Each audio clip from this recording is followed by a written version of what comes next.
Salut les entrepreneurs, c'est Aurélien Maquin, l'auteur du livre Je gagne ma vie avec mon blog, et dans cette vidéo je vais vous donner une idée de business, vous allez voir un petit peu bizarre, mais surtout je vais vous donner un conseil qui va vous permettre de trouver des idées de business à la chaîne. En fait, il faut que je vous raconte un petit peu cette histoire. En 2007, je suis parti en Australie. Quelques semaines après mon arrivée, j'étais donc dans mon auberge de jeunesse.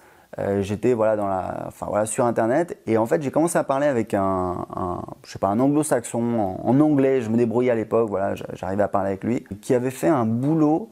Donc c'était un anglais ou un australien, un américain, je sais plus. Et en fait il me racontait qu'il avait fait un boulot où en fait il vendait des fraises dans la rue, mais du style un petit peu en porte-à-porte. Et ça m'avait intrigué parce qu'il m'avait expliqué que ça gagnait super bien. Il avait réussi à mettre de l'argent de côté. Je crois qu'à l'époque il gagnait plus de 1000 $ australiens par semaine. Alors c'était il y a 10 ans, c'était le dollar australien, mais grosso modo je peux vous dire qu'à cette époque-là, gagner 1000 $ par semaine, c'était vraiment super bien. Il avait réussi à gagner plus de 1000 $ par semaine. Donc c'est un truc qui m'avait un petit peu intrigué parce que je trouvais ça un petit peu bizarre. Et visiblement c'était assez rentable. Et en fait moi j'ai créé un business en Australie, mais j'ai toujours pensé à cette idée.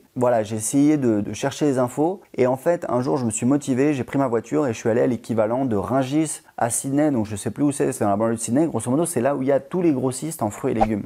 Donc j'ai demandé à l'entrée. Je dis je voudrais voir un grossiste en fraises et on m'a orienté vers un grossiste. Donc j'y suis allé, j'ai parlé avec une commerciale et je lui dis est-ce que vous connaissez quelqu'un qui vend des fraises comme ça dans la rue, un petit peu en porte-à-porte, et qui vend, je crois qu'à l'époque c'était du style 9 palettes par jour, un truc comme ça. Elle m'a dit non, franchement ça me dit rien, 9 palettes ça me paraît énorme, ça me dit rien. Donc moi j'étais occupé, j'avais mon business, etc.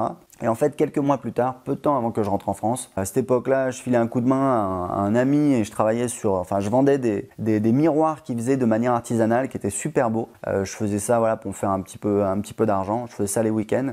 Et en fait, je vois passer comme ça un gars avec des fraises, qui vend des fraises. Il a un petit chariot comme ça, il vend des fraises. Et j'ai commencé à parler avec lui, je lui dis qu'est-ce que tu fais, etc. Il a pensé que j'étais intéressé pour travailler avec lui. Moi, ce qui m'intéressait, c'était d'en savoir plus sur ce business. Donc, j'ai pris son contact, je l'ai appelé et je lui ai demandé de faire une journée d'essai. Donc, ils sont passés me prendre. C'est en fait un petit camion frigorifique. Il y avait le chauffeur, manager, un vendeur et moi. Et donc, ils sont passés me prendre, mais du style super tôt, style, 5h30 du matin, 6h du matin. On est allé donc au Rungis de Sydney, donc là où j'étais allé. Aux surprises, on est allé exactement, j'ai reconnu, c'était le même grossiste où j'étais allé. Et c'est bien là où la personne qui faisait ce business se fournissait. Donc toute la journée, on a travaillé.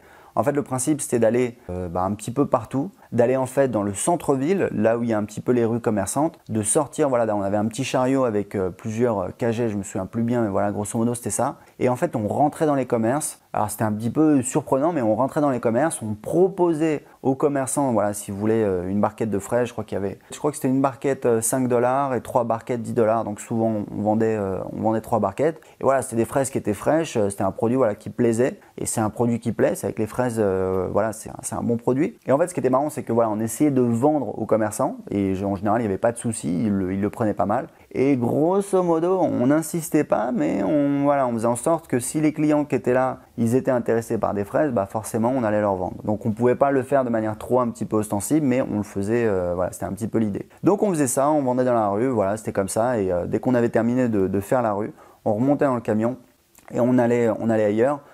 Donc c'était quand même galère parce qu'en fait le manager s'est un petit peu trompé, il est allé trop loin, on a mis vraiment beaucoup de temps pour rentrer, donc on a dû rentrer style à 21h, donc c'était une journée de dingue. Évidemment j'ai pas continué parce que moi j'avais pas envie de faire ça, mais du coup j'ai récolté pas mal d'infos avec eux, ça m'a permis d'avoir une idée assez précise de comment ça fonctionnait. Donc le patron il m'avait expliqué que c'était un néo-zélandais. Ce qui m'avait surpris, c'est qu'il faisait ce travail-là, donc c'est quand même difficile parce qu'on est tout le temps un petit peu sur la route, c'est assez galère, mais j'avais calculé que s'il avait 3 ou 4 équipes comme ça, ça lui permettait de se faire assez facilement plusieurs milliers de dollars par semaine. Et je vous rappelle que 1000 $ par semaine, c'était déjà un bon, voire un très bon salaire en Australie à cette époque-là. Donc j'ai pas monté un business de vente de fraises, mais tout ça pour vous expliquer que premièrement, des fois, il y a des idées un petit peu bizarres qui sont super rentables, d'accord? Donc, ce qui est important, c'est vraiment d'avoir un esprit ouvert et d'être curieux.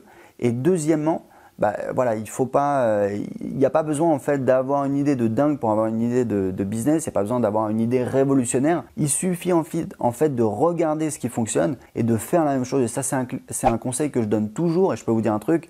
Moi, dans ma vie, j'ai créé 3 business. Je suis en train de créer un 3e business. J'ai jamais rien inventé.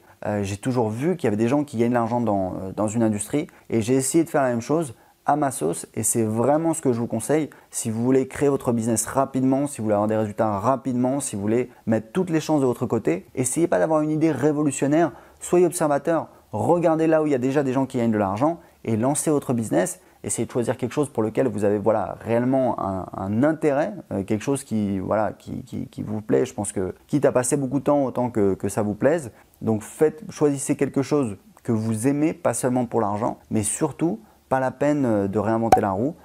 Soyez observateur, trouvez un business qui gagne déjà de l'argent et faites la même chose avec vos envies, votre goût, vos passions, et ça va marcher, et c'est ça qui va vous permettre de créer un business le plus facilement possible. Voilà, écoutez, c'était tout pour cette vidéo, un petit souvenir de jeunesse. Si vous avez aimé cette vidéo, cliquez sur j'aime, et si vous voulez aller plus loin, j'ai mon livre Je gagne ma vie avec mon blog, dans lequel j'explique comment créer un business rentable sur internet, comment j'ai créé un business rentable avec un blog, mais ensuite j'ai développé d'autres choses, donc je raconte tout ça dans mon livre. Le tarif du livre, c'est 15 € et vous pouvez le télécharger gratuitement aujourd'hui en cliquant en dessous de cette vidéo. À bientôt, ciao!